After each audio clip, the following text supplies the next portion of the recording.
No nyt pistä päälle. Se on päällä jo. No niin, Merja lähti reenaamaan. Eli me haetaan sitä, että me haetaan suora ajo.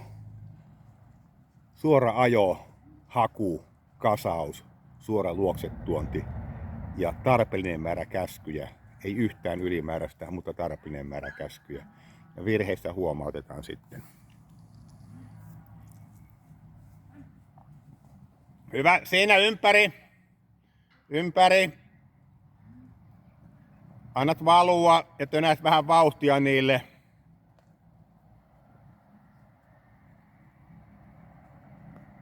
Stoppaa ja pyö vaikka koira pois hetkessä, niin ne saavat. Hyvä, siitä käy poimimassa ja haku. Tarpeellinen ohjeistus, ei yhtään liikaa, mutta tarpeellinen. Anna vastuu koiralle sitten. Se oli hyvä. Vieläkin on hyvä. Lisää vauhtia vähän. Nyt kerro jotain. Just noin. Vielä 5 metriä ja sitten kääntöjä uudestaan.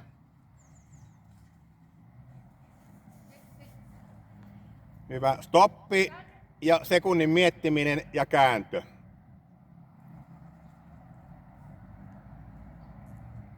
Just noin.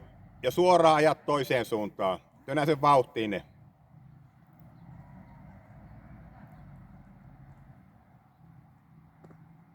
Tönä sen vähän vauhtia niille.